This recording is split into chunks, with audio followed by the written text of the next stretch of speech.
చాలామంది నువ్వు అంటే ఫాస్టింగ్ చేస్తాడు. నాకు తెలిసిన ఒక దైవజనుడు ఉన్నాడు, అయ్యగారు నాకు ప్రార్థన చేయండి, ఈరోజు మొదలుపెట్టాను ఫాస్టింగ్ అంటాడు. నాయన నాది కూడా కలిపి చేయను అంట. ఎన్ని రోజులు అంటే 80 రోజులు అంట. ఎన్ని రోజులు అంటే 80 రోజులు. పక్కా ఉంటాడు, చాలా పక్కా ఉంటాడు. ఇప్పుడు ఫాస్టింగ్ చేయొద్దని కాదు ముఖ్యం, మనకు కావాల్సింది ఏంటంటే డైరెక్షన్ కావాలి. ఆమె చెప్పండి, ఆ రెవల్యూషన్ కావాలి. నీకున్న సమస్యకి విడుదల కావాలంటే అంటే గుడ్డు తినకుండా అయిపోద్దా, అంటే పప్పు మానేస్తే అయిపోద్దా, అంటే నీ అన్నం తినకుండా అయిపోద్దా? హల్లెలూయా. అందుకే కరోనా టైంలో ఫాస్టింగ్ ఉండి అందరూ టపటపటప పోయారు. ఏంటంటే వాళ్ళు అడుగుతారు, వాళ్ళ ఇమ్యూన్ సిస్టమ్ చాలా లో అయింది, అందుకే వాళ్ళు చనిపోయారు దైవజనులు అంటారు చాలామంది. ఎనివే అది వేరే స్టోరీ. ఈయన 70 రోజులు 80 రోజులు ఉంటాడు మనిషి, బాగా ఉంటాడు. వాళ్ళ మామగారు వచ్చి, అయ్యా నీకు దండం పెడతాం, మా అల్లుడు చూడయ్యా ఎలా ప్యాంట్ సారిపోతుంది చూడయ్యా, ఆయన ఎలా ఉన్నాడు చూడయ్యా, 2 కిటీలు పోతాయ్యా, నీకు దండం పెడతా కొంచెం చెప్పండి అయ్యా. ఒంగోలు ఆయన. నేను బాబు నువ్వు అన్ని రోజులు ఉండకు, ఎందుకుంటున్నావు అన్నా. ఊరికనే అట్లా. ఏంటి ఊరికనే? ఎవరైనా కొంచెం ఉపవాసం ఉంటే ఏదన్నా టార్గెట్ పెట్టుకుంటారు, కానీ నువ్వు ఊరికనే ఉంటా అంటే అదే పరిచయలు ఏం చేస్తావేంటి? హల్లెలూయా. ఈ మధ్య ఎక్కువైపోయింది. ఆయన కలవరి అని పెట్టుకుంటే ఈయన కలవరి పెట్టుకుంటాడు. ఏంటంటే అది పెట్టుకుంటే అక్కడ అంతమంది జనాలు వస్తారు. ఇప్పుడు ఉపవాసం ఉంటే ఎందుకంటే అట్లా నా సంఘం కావాలి. ఆయనకి ఇచ్చాడు దేవుడు కృప, నడిపిస్తున్నాడు. హల్లెలూయా. ఎవరి మీద ఉన్న కృప వాళ్ళ మీద అంతే. Hallelujah. We cannot compare, we cannot force our self to ఆ రీతిలో ఉండేటట్టుగా మనం చేసుకోలేము. దేవుడు ఒక్కొక్కరికి ఒక్కొక్క పిలిపిస్తాడు. ఆమెన్. అంతే కదా ప్రశాంత్? హల్లెలూయా. వాళ్ళ డాడీ నాకు బాగా తెలుసు. మా నాన్నగారు ఫ్రెండ్స్. దేవయ్య పాస్టర్ గారు, పాస్టర్ రత్నం గారు నాన్నగారు బాగా తెలుసు. ఒక్కొక్కరికి ఒక్కొక్క పరిచర్య. హల్లెలూయా. ఒక్కొక్కరికి ఒక తలాంతు. ఎవరికో ఉందని చెప్పి నేను ఆ తలాంతు వెళ్ళిపోతే ఎట్లా? నీకేంటి నువ్వు తెలుసుకో. ఆమె చెప్పండి. హల్లెలూయా. నీకు పిలిపేంటి? ఎందుకు పిలిచాడు దేవుడు? దేని గురించి? వాళ్ళెవరో చెప్పింది కాదు, నీకు దేవుడు డైరెక్ట్గా మాట్లాడా. ఎవరో కన్విన్స్ చేసింది కాదు, దేవుడు నీతో చెప్పాడా? That you have to follow. Hallelujah. దేవునికి మహిమ కలుగునుగాక. ఇక్కడ యెహోషాపాతు మనసు నిలుపుకొని ఏం చేశాడు? యూదా అంతటా ఉపవాసం ప్రకటించాడంట. ఫాస్టింగ్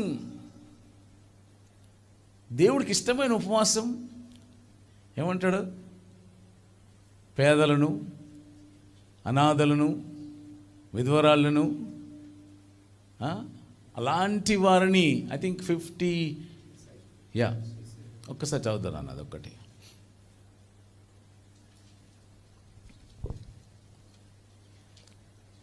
నిద్రపోతున్నారు. హల్లెలూయా చెప్పండి. ఎవరు లేరు, అందరు దేవుడి స్తోత్రం. హల్లెలూయా. మురళి గారు దేవుని స్తోత్రం. ఆమేన్. నవ్వుతూ ఉండండి, సంతోషంగా ఉండండి. ఆమేన్ చెప్పండి. హల్లెలూయా. ఈ రోజు నుంచి మీరు గొప్ప ఆరాధికులుగా మార్చబడబోతున్నారు, ఆశీర్వదింపబడిన బిడ్డలుగా మార్చబడబోతున్నారు. యా. ఆహా.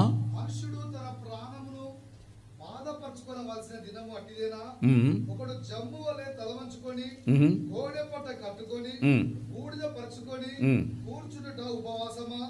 అట్టి ఉపవాసము యెహోవాకు ప్రీతికరమని మీరు అనుకుందురా? చూడండి, నిన్ననే నేను యూట్యూబ్లో, ఫేస్బుక్లో అనుకుంటా, రాత్రి చూస్తూ ఉంటే ఒక 2-3 వేల మంది ఉన్నారు సంఘం. ఒక ఆయన మోకాలు ఉన్నాడు, గోను పట్ట కప్పుకున్నాడు, ఆ బూడిదంతా తల మీద వేస్తూ ఉన్నాడు. నేను ఏంద్రా అని మళ్ళీ రిపీట్ చూశాను, మళ్ళీ చూశాను.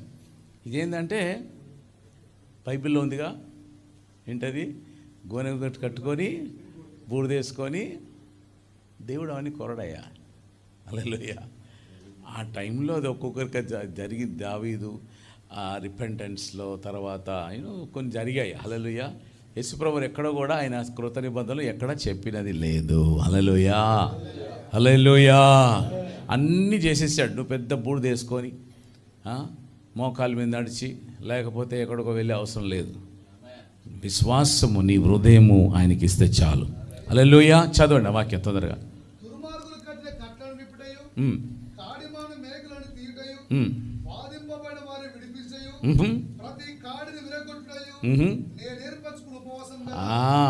ఇతరులకు విడుదల ఇవ్వడమే ఆయనకి ఇష్టమైన ఉపవాసం. హల్లెలూయా. ఇంకా నీ ఆహారము ఆ, ఆకలిగొన్న వారికి పెట్టుటయు, ఆహా, నీ రక్త సంబంధికి ఆ, ముఖము తిప్పకుండుటయు, ఆహా, దిక్కుమాలిన బీదలను ఆహా, నీ ఇంట చేర్చుకుంటయు, ఆహా, వస్త్రహీనుని కనబడినప్పుడు ఆహా, వానికి వస్త్రములు ఇచ్చుటయు, ఆహా. ఇదియే కదా నాకు ఇష్టమైన ఉపవాసము. ఇదియే ఇష్టమైన ఉపవాసం. ఇతరులకు సహాయము చేయడం, నీ ముఖము తిప్పకుండా, అనాథలను, తర్వాత ఎవరిని ఇంట్లో చేర్చుకోమంటున్నాడు?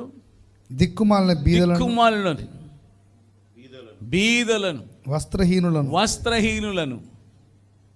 ఇది నిజమైన ఉపవాసం, నిజమైన ఉపవాసం అది. హల్లెలూయా. ఈరోజు నేను ఉపవాసం చేయొద్దని చెప్పట్లేదు, కానీ మీకు నడిపింపు ఉంటే చేయండి. హల్లెలూయా. కానీ దేవుడు కోరుకుంటున్న నిజమైన ఉపవాసం ఏంటంటే, నీవు తగ్గించుకొని ఇతరులను చూసుకోవడం, నీకున్న దానిలో నుంచి తీసి ఇతరులకు ఇవ్వడం, అది నిజమైన ఉపవాసం. ఆమేన్. హల్లెలూయా. సరే, మళ్ళీ